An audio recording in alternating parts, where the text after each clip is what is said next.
Satu, dua, tiga. Terima kasih.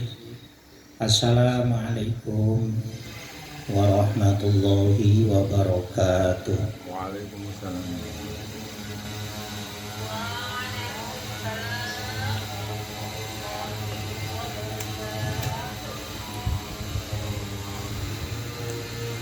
Bismillahirrahmanirrahim. Nahmaduhu wa nasta'inuhu. Subhanaka la ilma lana illa ma 'allamtana innaka antal alimul hakim. Rabbi shrah li sadri wa yassir li amri wahlul 'uqdatam min lisani yafqahu qawli. Qala mu'allif rahimahullah wa amal i'tidalu qa'iman fa inna ma huwa musawwilun bisyakhsi wal qalbu baina yadayillahi azza wa jalla.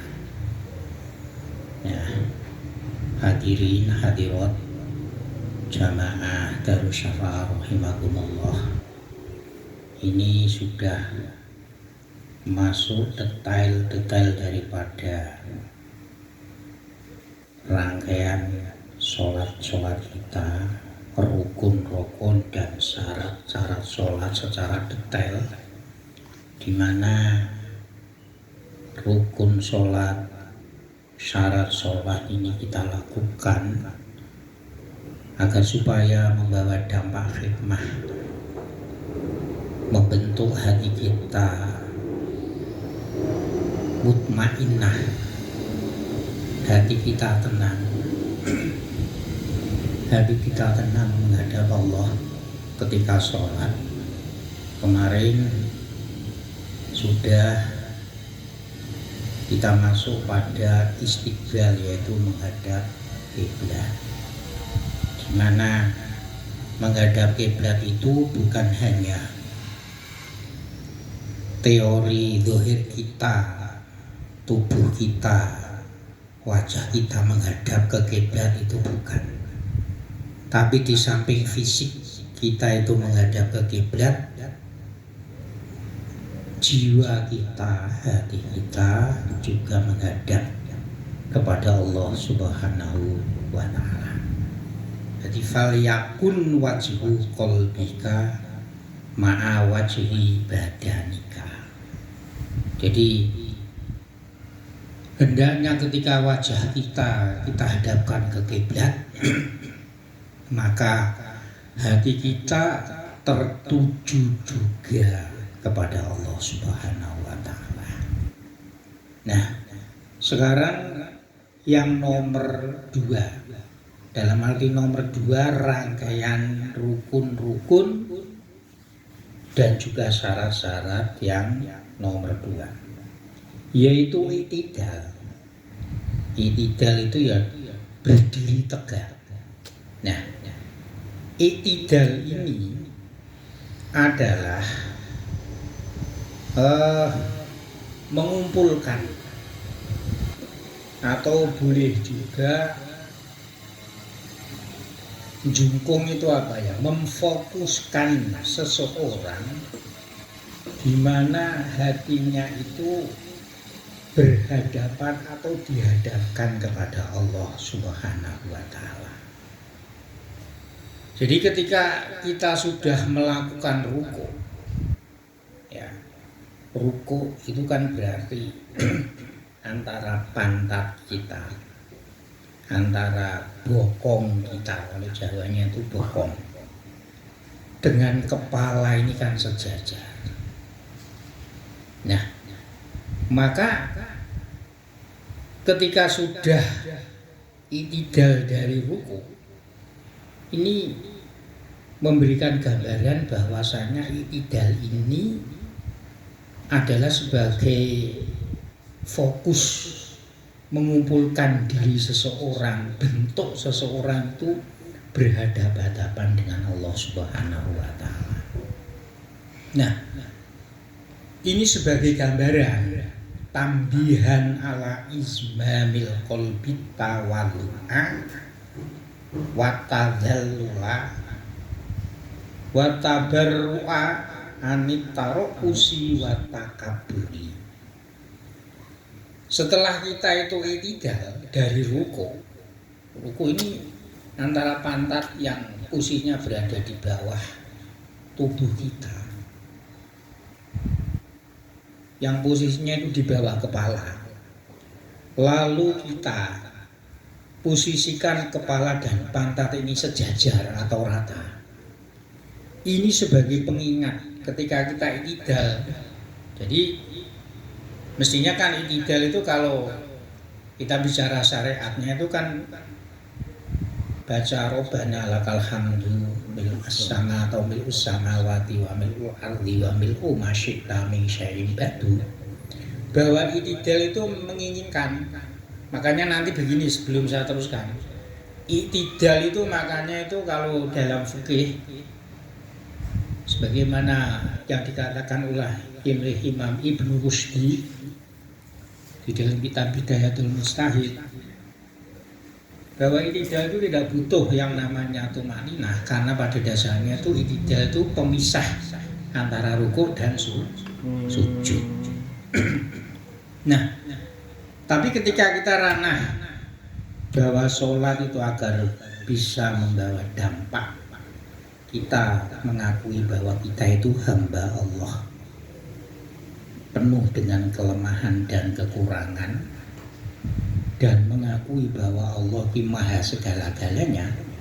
Maka ketika i'tidal ini sebagai pengingat, oh iya, tadi saya itu ruku, pantat saya yang mestinya di bawah, saya posisikan sejajar dengan kepala. Nah, ini menunjukkan apa? Agar supaya ilzamul qalbi atawadu, agar supaya hati itu mempunyai ketetapan rendah hati. Rendah hati piye? Lah wong bapa ngasal ning ngisor sirah ning dhuwur diletakkan dengan posisi yang sejajar. Bahwasanya kita itu agar supaya diajari tawadhu, rendah hati. Ora rendah diri tapi rendah hati. Wa tadallula, dan merasa kita itu hina. Wong kita itu disuruh ruku, disuruh sujud. Itu bahwa kita itu hina. Maksudnya hina itu di hadapan Allah itu enggak ada apa-apanya. Ya misalkan rangkaian ibadah haji, disuruh tawaf mengelilingi Ka'bah, sa'i dari Safa ke Marwah, melempar jumroh, berkumpul di Arafah. Ini kalau lihat ritualnya kan kayak sepelimu, kayak ngono tok, kan mubeng-mubeng, kan melaku-melaku, kan neng.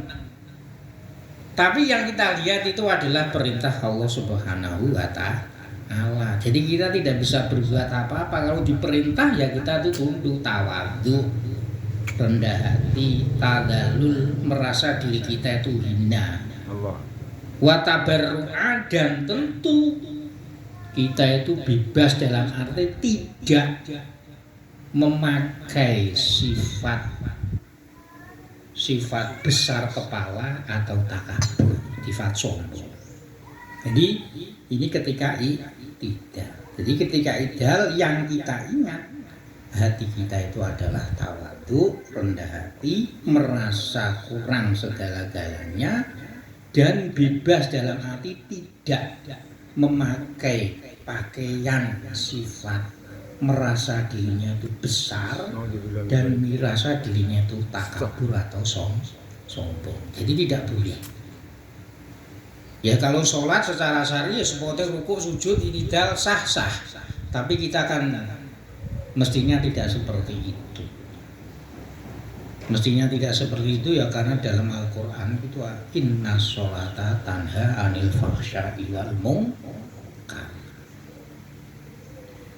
Ma'a dzikri khotoril qiyami baina yadayillahi azza wa jalla fi haulil mutli'i indal urdi lis-su'abi.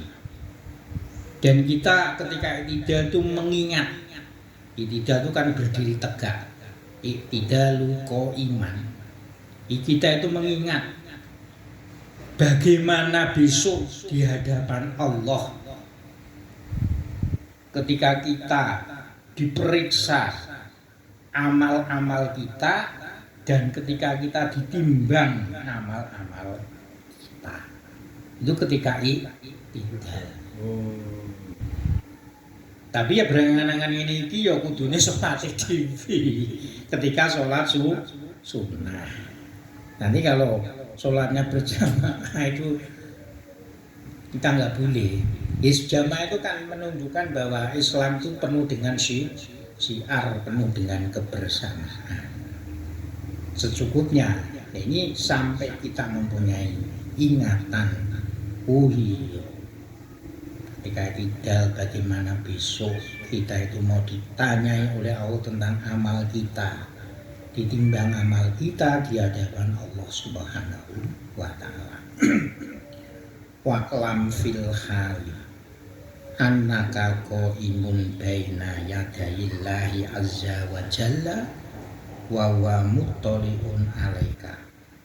Nah, maka kita dimohon untuk mengerti tentang khaliyah, tentang perilaku kita, bahwasanya kita pada dasarnya entah sholat maupun tidak kita beraktivitas di luar sholat, entah kerja, entah main, entah lagi apalah, bahwasanya ini kita diminta untuk berkoreksi bahwa besarnya pada dasarnya kita itu adalah di hadapan Allah Subhanahu wa Ta'ala. Allah selalu melihat, Allah selalu memantau pada diri kita. Wa huwa muttali'un alaika. Jadi ngerti nalika salat, oh iya Gusti Allah tibae jebule setiap saat Allah itu melihat, memantau kita. Ya kalau memantau otomatis kita itu berusaha semaksimal mungkin menjadi orang yang baik. Amin, amin. Oleh karena itu fakum, maka berdirilah baina yadayhi di hadapan Allah, qiyamaka baina yaday ba'dil mulukiz zaman, seakan-akan. Jadi kita itu berdiri di hadapan Allah, seakan-akan kita itu berdiri di hadapan raja-raja sekarang ini. Awake dhewe nek kalau menteri karo presiden tunduk dengan raja, atau kalau sini sultan ya Pak Ali ya. Ya. Kalau gubernurnya tunduk, dengan presiden tunduk, dengan penguasa tunduk, ya maka itu kita lebih tunduk di hadapan Allah Subhanahu wa Ta'ala. In kunta ta'jizu an ma'rifati kunhi jalalihi, kalau kita tidak bisa mengerti, kita itu lemah mengerti, mengetahui ndi to jane sejati ini Gusti Allah ki sing kaya apa, kekuasaane Gusti Allah sing kaya apa. Nek kalau kita tidak mengerti, kita itu memposisikan kita itu di hadapan, itu istilahnya itu sowan, di hadapan penguasa, di hadapan raja. Nah nek sowan ning gone presiden, ning gone raja kok pecicilan, kita saja itu takut, mundur. Itu kalau kita tidak bisa memahami bahwa Allah itu hakikatnya tuh kekuasaannya itu sangat luar biasa. Ini kalau tidak bisa memposisikan diri, ya kita itu memposisikan seakan-akan kita itu di hadapan raja atau penguasa. Itu tadi hikmah atau pengingat-ingat ketika kita tidak. Wa aman niyatu fa'azim ala ijabatillahi azza wa jalla fimtisali amrihi bisolati wa itmamiha roja'an li sawabihi wa khaufan min iqabihi wa tolaban lil qurbati minhu. Kemudian rukun sholat agar supaya kita memahami hikmah daripada rangkaian-rangkaian rukun sholat, yaitu niat. Ya niat pokoknya kalau syariatnya atau fikihnya ya usolli fardhu zuhri, niat kita sholat zuhur, usolli fardhu zuhri, itu sudah cukup. Tapi oleh Imam Ghazali, oleh Imam apa itu namanya Jamaluddin Al-Qasimi Ad-Dimashqi, maka ketika niat itu niat ya misalkan sholat zuhur, kita itu niatnya itu adalah bener-bener apa paling ngijabahi itu apa diundang memanggil terus moro itu jenenge apa Pak? Menjawab. Ya. Jadi ketika kita niat sholat itu kita itu mempunyai keinginan, mempunyai tujuan, mempunyai hati yang kuat, kita itu ngestokake Ngestokake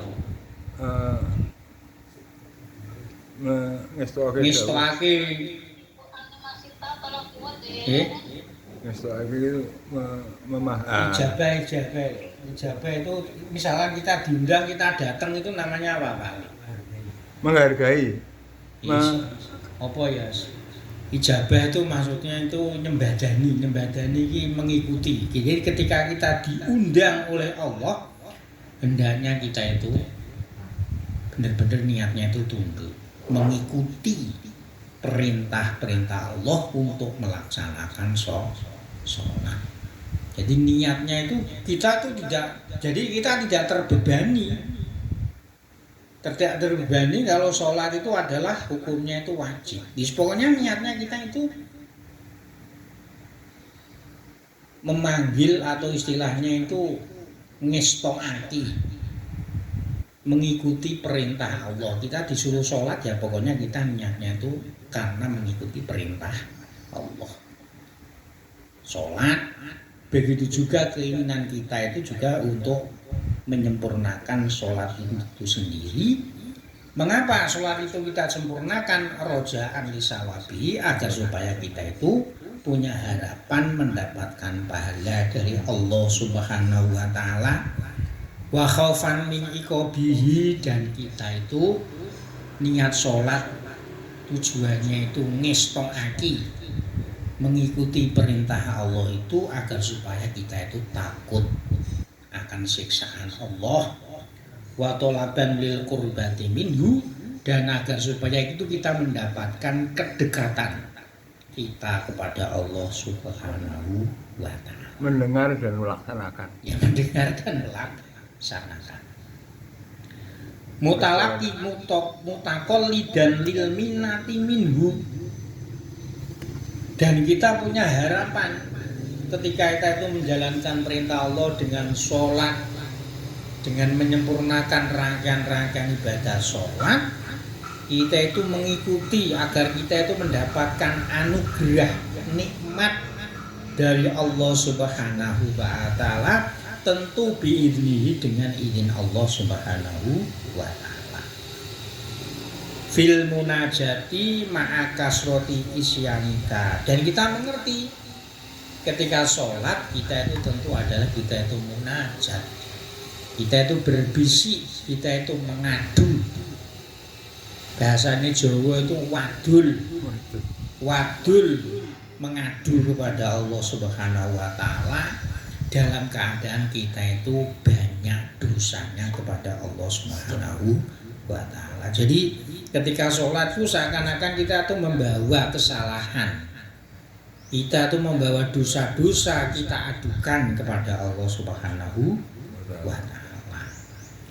Fa'adzim fi nafsika qadra munajatihi. Oleh karena itu maka agungkanlah, maka istimewakanlah dirimu semampunya mengadu kepada Allah Subhanahu wa ta'ala.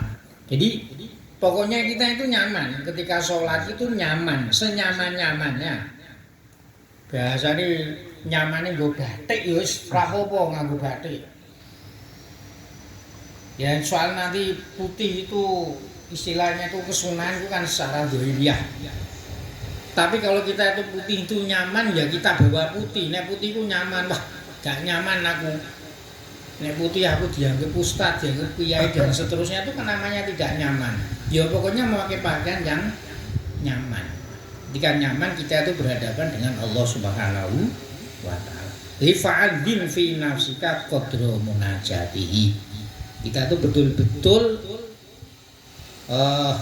memfungsikan diri kita itu senyaman-nyamannya ketika kita itu munajat, mengadu kepada Allah Subhanahu wa taala. Dan kita melihat siapa yang kita agungkan, siapa yang kita adukan. Wangdul man tunaji wa kaifa tunaji wa bimada tunaji. Dan kita harus melihat kita itu bermunajat, kita itu ibadah, kita itu mengadu kepada siapa.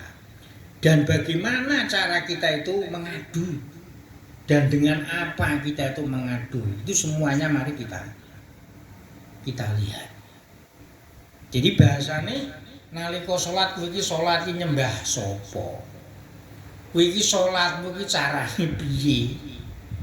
Lan kowe iki salatmu iki sing kok gawa iki apa? Ini semuanya itu harus kita lihat. Ya tentu kalau dengan Allah ya kita mengagungkan Allah dengan pakaian yang baik, dengan pakaian yang suci, dengan tata cara yang benar. Bahasanya tuh sholat ya tidak serampangan, bacaannya itu ya bacaan yang agak benar. Wa indah hadza yang bagi ayak riko jabinuhu minal khojali. Dan ketika kita mengerti, kita munajat kepada Allah.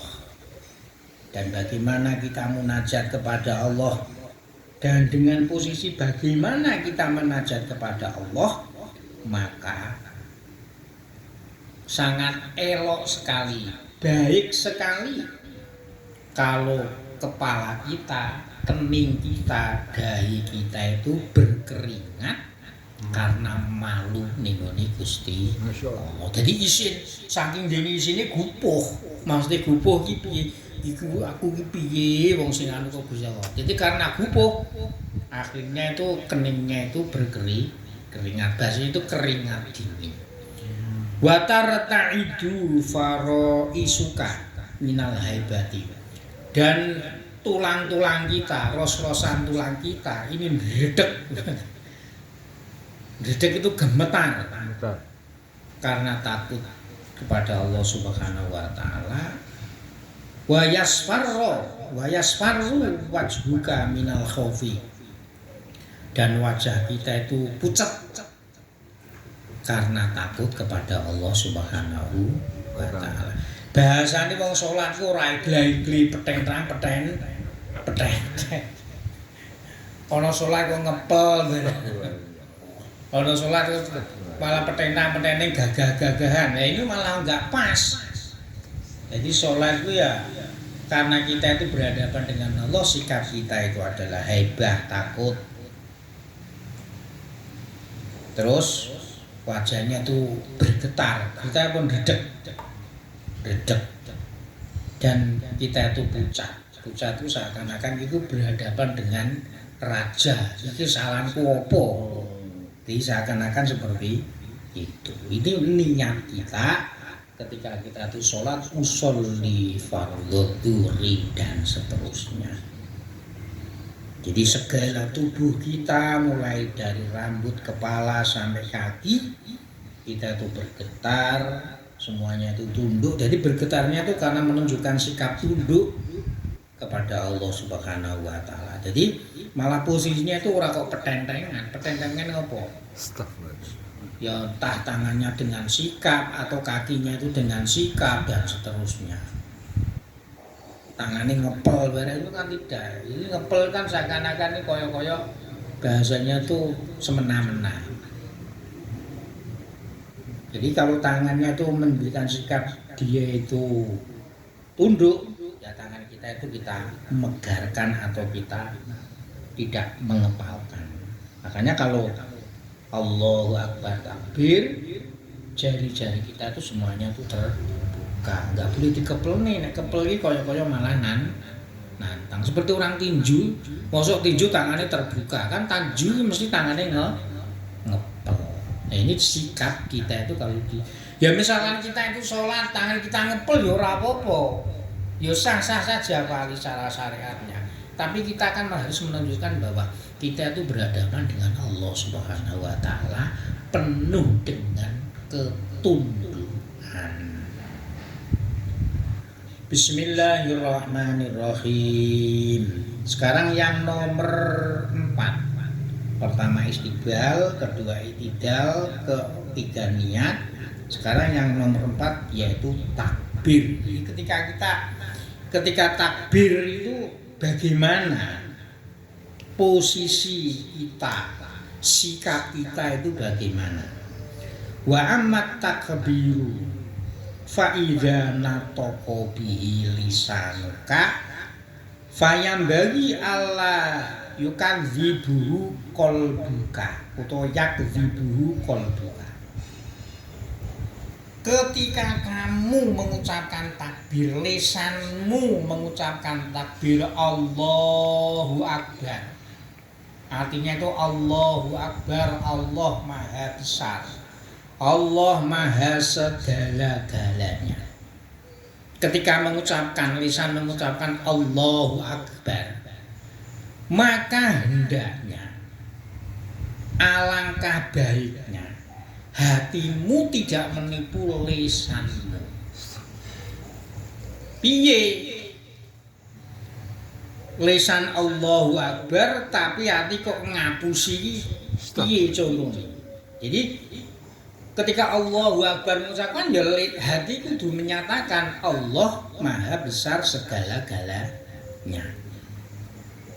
Tidak boleh hati itu mengkhianati.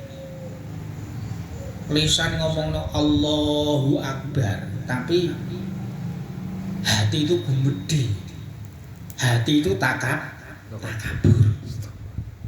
Fa in kana fi qalbika syai'un wa akbaru minallahi subhanahu. Kalau di dalam hatimu itu ada sedikit kelebihan, kebesaran daripada Allah Subhanahu wa taala. Jadi ini nyuwun sewu ya Pak. Aku ki misalkan kita itu Allahu Akbar. Aku ki pimpinan kantor iki. Aku ki direktur perusahaan iki. Aku ki kepala guru. Nah ini kan namanya kan lebih.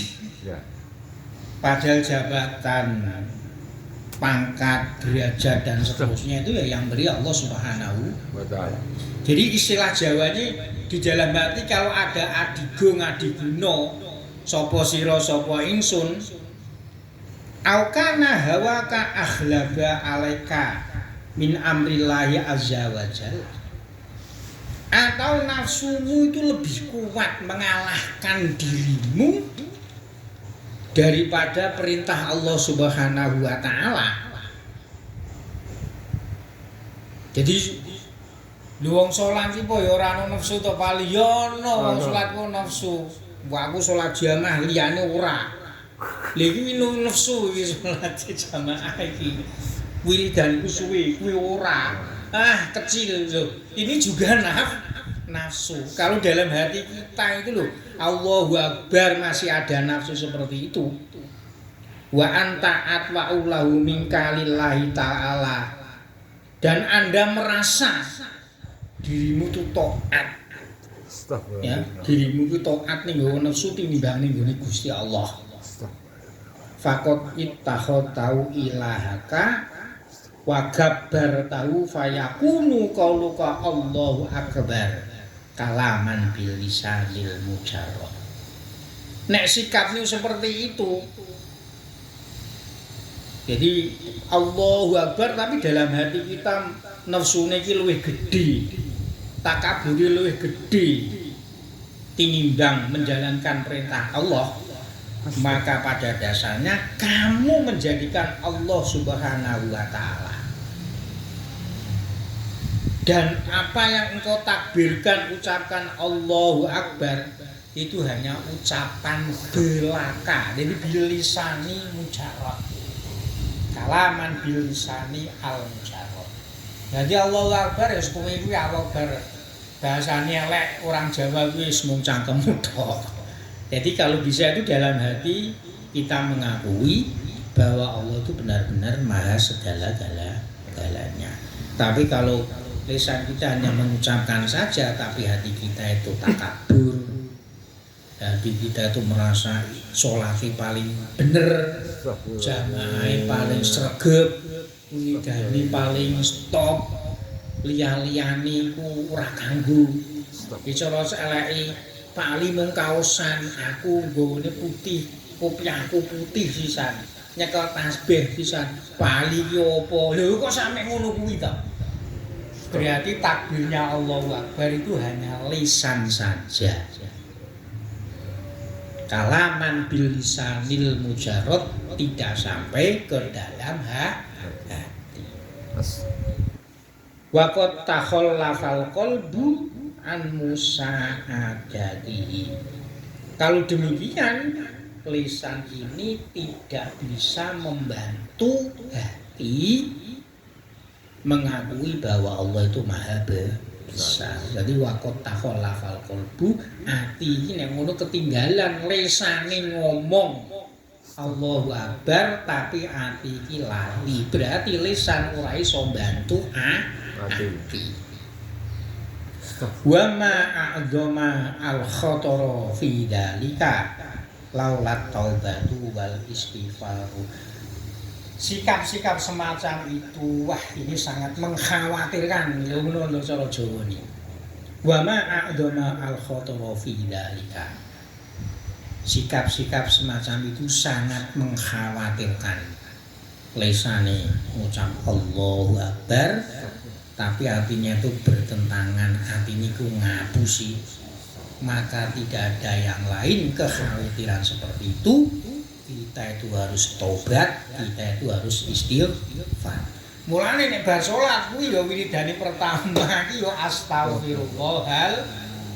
Mbok menawa nalika salate itu banyak kekurangan, entah syaratnya, entah rukunnya, entah hati kita. Jadi itu diremeni. Lha iki nek ora gelem ngaji ya lho ngopo gawe istighfar, sing penting kan Iya. Ya ngono lho. Iki gunane wiridan setelah sholat atau istighfar. Jadi yang pertama, agar supaya kekhawatiran semacam itu tidak ada lain tipnya. Tipnya itu apa kali? Penghapusnya adalah taubat. Jangan kita ulangi lagi hal semacam itu, sikap semacam itu. Wal istighfaru istighfar. Mohon ampunan kepada Allah. Astaghfirullahaladzim alladzi la ilaha illa huwal hayyul qayyum wa atubu ilaih. Hayyul qayyum baca fathah boleh, hayyul qayyum baca dhammah boleh. Astaghfirullahaladzim alladzi la ilaha illa huwal hayyul qayyum wa atubu ilaih boleh. Wa husnudzoni bi karomihi subhanahu wa afihi. Dan yang nomor 3, kita senantiasa berhusnudzon kepada Allah Subhanahu wa taala bahwa Allah itu mempunyai sifat dermawan, sifat luman, dan Allah itu senantiasa mengampuni kesalahan-kesalahan kita. Mulane bar salat kita tidak boleh langsung plencing. Kita hendaknya mempunyai sikap istighfar, mohon ampunan kepada Allah Subhanahu wa taala. Semoga bermanfaat. Al-Fatihah.